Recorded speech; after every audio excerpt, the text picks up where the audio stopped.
Hello বন্ধুরা, welcome to only sports view. তো এই ভিডিওতে ইন্ডিয়ান ফুটবল আইএসএলে মোহনবাগানকে নিয়ে আলোচনা করব। তো মোহনবাগানের স্কোয়াডটা আমরা একটু দেখে নেব এবং এর পাশাপাশি মোহনবাগান কীরকম লাইন আপস নিয়ে যেতে পারে এই সিজনে, তো সেটাও দেখে নেব। এছাড়া মোহনবাগানের 6জন বিদেশি কারা হলো, তো সেই ব্যাপারগুলো নিয়ে একটু আলোচনা করে নেব এই ভিডিওতে। তো ভিডিওটি সবাই শেষ পর্যন্ত দেখতে থাকো, আর চ্যানেলে নতুন হয়ে থাকলে চ্যানেলটি সাবস্ক্রাইব করে পাশে থাকা বেল আইকনটি অন করে পাশে দেখো।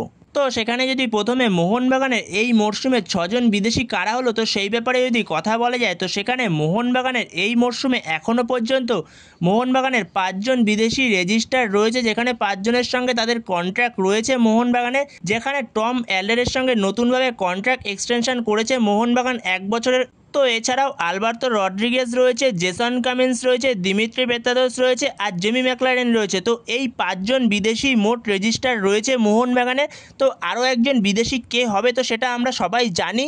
তো মোহনবাগানের এই মরশুমে আরও একজন বিদেশি হচ্ছে, সেটা হলো রবসান রবিনো। বাট রবসান রবিনোর ডিলটা এখনও পর্যন্ত ডান হয়নি, যেখানে রবসান রবিনোর সঙ্গে সমস্ত রকম কথাবার্তা এগিয়ে রয়েছে, ফাইনাল স্টেজে রয়েছে ডিলটা, শুধুমাত্র পেপার সাইনিংটা বাকি রয়েছে। তো সেখানে মোহনবাগান কেন ডিলটা এখনও ডান করেনি, তো সেই ব্যাপারে কোনো আপডেট নেই। তো খুব শিগগিরই হয়তো ডিলটা ডান করে ফেলবে। আমরা জানি মোহনবাগানের রবসান রবিনোই আসছে, তো মোহনবাগানের ষষ্ঠ বিদেশি হিসেবে রবসান রবিনোই আসতে চলেছে। তো সেখানে যতক্ষণ না পর্যন্ত রবসান রবিনোর ডিলটা ডান হচ্ছে এবং অ্যানাউন্সমেন্ট না আসছে, ততক্ষণ পর্যন্ত বলা যায় না যে মোহনবাগানেই কনফার্ম হয়ে গেছে রবসান রবিনো। তো সেখানে মোহনবাগানের ষষ্ঠ বিদেশি হিসেবে রবসান রবিনোই আসবে। তো এছাড়াও মোহনবাগান এএফসির জন্য আরও একজন সপ্তম বিদেশি সই করাতে পারে, যেমন সেন্টার মিডফিল্ডার টাইপের একজন প্লেয়ারকে সাইন করাতে পারে মোহনবাগান। সেন্টার মিডফিল্ডার এবং অ্যাটাকিং মিডফিল্ডও খেলতে পারবে এরকম একজন প্লেয়ারকে। তো এই ব্যাপারে কোনো এখনও পর্যন্ত আপডেট নেই। তো পরবর্তী সময় যদি মোহনবাগানের এই বিষয়ে কোনো আপডেট বেরিয়ে আসে, অবশ্যই তখন জানতে তো পেরেই যাবে। তো এরপরে যদি এই মরশুমের মোহনবাগানের স্কোয়াডটার দিকে দেখা যায়, তো মোহনবাগানের স্কোয়াডটা কেমন হয়েছে, যেখানে মোহনবাগানের গোলকিপার পজিশনে রয়েছে এই মুহূর্তে ভারতের one of the best goalkeeper, 1 নম্বর গোলকিপার ভিশাল কাইত। তো ভিশাল কাইতের সাথে রয়েছে জাহিদ বুখারি, সেকেন্ড গোলকিপার। এছাড়া আনোয়ার শেখ মোহনবাগানের গোলকিপার, তো সেও দল ছেড়েছে। এছাড়া মোহনবাগানের সেকেন্ড গোলকিপার ধীরাজ সিং, তো সেও দল ছাড়বে। তো তার সঙ্গে মোহনবাগানের 1 মরশুমেরই কন্ট্রাক্ট ছিল, তো সেখানে ধীরাজ সিং সেও দল ছাড়বে। তো সেখানে দেখা যাক মোহনবাগান আরও একজন গোলকিপার কাকে নিয়ে আসে ভিশাল কাইতের ব্যাকআপ হিসেবে। তো এরপরে যদি মোহনবাগানের ডিফেন্স লাইনটা দেখা যায়, তো ডিফেন্স লাইনের ক্ষেত্রে বিদেশি ডিফেন্ডারের মধ্যে রয়েছে টম অ্যালডার এবং আলবার্তো রড্রিগেজ। এছাড়াও ভারতীয় ডিফেন্ডারদের মধ্যে রয়েছে দিব্যেন্দু বিশ্বাস। এর পাশাপাশি মোহনবাগান এই মরশুমে সুভাশিস বোসের আরও একজন পার্টনার সাইন করিয়েছে, যেখানে অভিষেক টাকচাম সিংকে রেকর্ড ট্রান্সফারে সাইন করিয়েছে মোহনবাগান। তো এই অভিষেক টাকচাম সিং সে লেফট ব্যাকের পাশাপাশি রাইট ব্যাকেও খেলতে পারে, যেখানে লেফট ব্যাকে চাইলে অভিষেক টাকচাম সিংকে ইউজ করে মলিনা সুভাশিস বোসকে সেন্টার ব্যাকে ইউজ করতে পারে। এছাড়াও রাইট ব্যাকে ইউজ করতে পারবে এই অভিষেক টাকচাম সিংকে আশিস রায়ের জায়গায়। এছাড়া আশিস রায় রয়েছে মোহনবাগানের রাইট ব্যাকে। এছাড়াও মোহনবাগান আরও একজন ভারতীয় ডিফেন্ডারের প্রতি নজর রেখেছে, যে হলো মুম্বাই সিটি এফসির মেহতাব সিং। তো মেহতাব সিংয়ের প্রতি মোহনবাগানের তো নজর রয়েছে। তো মেহতাব সিং যদি মুম্বাই সিটি এফসি ছাড়ে, তাহলে মেহতাব সিং মোহনবাগানেই আসবে। তো সেখানে ডিলটা এখন বর্তমান সময়ে পজ হয়ে রয়েছে, যেহেতু আইএসএল নিয়ে একটু সংশয় রয়েছে, তো সেই কারণে ডিলটা কিছুটা পজ হয়ে রয়েছে। তো সেখানে পরবর্তী সময় সাইন হয়ে গেলে অবশ্যই তখন জানতে পেরে যাবে।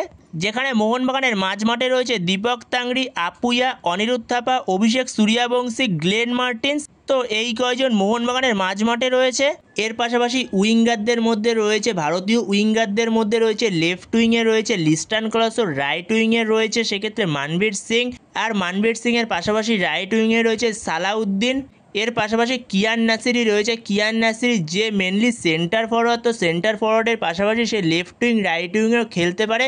এছাড়া বিদেশি লেফট উইঙ্গার হিসেবে রয়েছে রবসান রবিনো, কিন্তু যার সাইনিংটা এখনও পর্যন্ত হয়নি। তো সেখানে রবসান রবিনো সাইনিংটা হয়ে যাবে। রবসান রবিনো মোহনবাগানে আসছে, এটা আমরা সবাই জানি। তো সেক্ষেত্রে লেফট উইংয়ে রয়েছে রবসান রবিনো বিদেশিদের মধ্যে।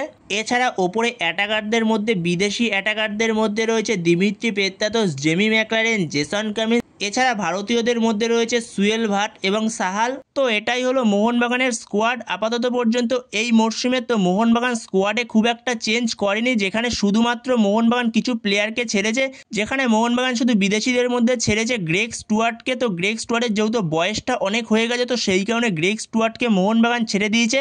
তো কিছু চেঞ্জ হবে, মোহনবাগানের 4-5টা প্লেয়ার চেঞ্জ হবে। তো মোহনবাগানের স্কোয়াড সেম টু সেমই রেখেছে মোহনবাগান। তো এর পাশাপাশি মোহনবাগান কোচ মলিনা সে এই মরশুমে কীরকম ফরমেশনে যেতে পারে আইএসএল অথবা এএফসিতে, তো সেই বিষয়ে যদি কথা বলা যায় তো সেখানে মোহনবাগান কোচ মলিনা সে মেনলি 4-2-3-1 ফরমেশনেই যাবে, যেখানে অবভিয়াসলি মোহনবাগানের গোল পোস্টের নিচে স্টার্ট করবে ভিশাল কাইত।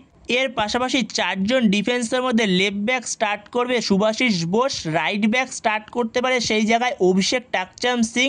তো সেখানে অভিষেক টাকচাম সিংকে ফার্স্ট চয়েস হিসেবে রাইট ব্যাকে স্টার্ট করাতে পারে মলিনা, যেখানে আশিস রায়কে ব্যাকআপ অপশান হিসেবে ইউজ করতে পারে, যেখানে অভিষেক সিং সে লেফট ব্যাকের পাশাপাশি যেহেতু রাইট ব্যাকেও খেলতে পারে, যেখানে এএফসির জন্য দুজন বিদেশি সেন্টার ব্যাক ইউজ করতে পারে মলিনা, যেখানে আলবার্তো রড্রিগেজ এবং টম অ্যাললেটকে দুজনকে একসঙ্গে স্টার্ট করাতে পারে মলিনা। এর পাশাপাশি মাঝমাঠে ডিফেন্সিভ মিডফিল্ডার হিসেবে দীপক তাংড়িকে স্টার্ট করাবে। তো দীপক তাংড়ির পাশে স্টার্ট করাবে আপুয়াকে সেন্টার মিডফিল্ডারে।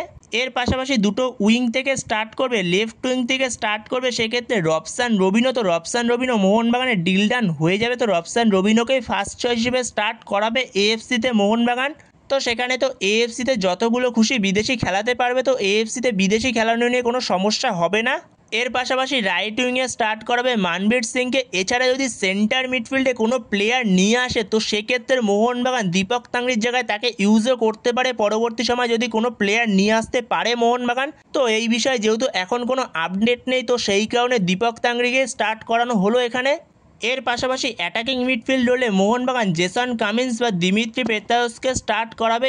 এর পাশে ওপরে নম্বর 9 স্টার্ট করবে জেমি ম্যাকলারেন। তো এরকমই হতে পারে মোহনবাগানের এএফসি লাইন আপস। তো এরপরে যদি আইএসএল নিয়ে কথা বলা যায় মোহনবাগানের লাইন আপস, তো মোহনবাগানের আইএসএল এর লাইন আপসে একটা দুটো চেঞ্জ হতে পারে, এরকমই লাইন আপস থাকবে।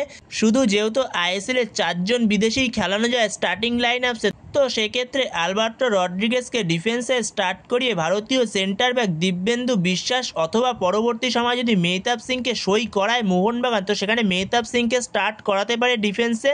তো সেখানে যদি ডিফেন্সে একজন বিদেশি স্টার্ট করে তাহলে ওপরে আরও একটা অপশান খুলে যাবে মোহনবাগান কোচ মলিনার কাছে খেলানোর জন্য, যেখানে ওপরে অ্যাটাকিং মিডফিল্ডার বা সেকেন্ড স্ট্রাইকার রোলে সেক্ষেত্রে দিমিত্রি পেত্রাউস বা জেসন কামিন্সকে স্টার্ট করাতে পারবে সেক্ষেত্রে মলিনা। তো বন্ধুরা এই ভিডিওতে এই পর্যন্তই। তো এই ভিডিওতে এই আপডেটগুলো নিয়ে আলোচনা করার ছিল।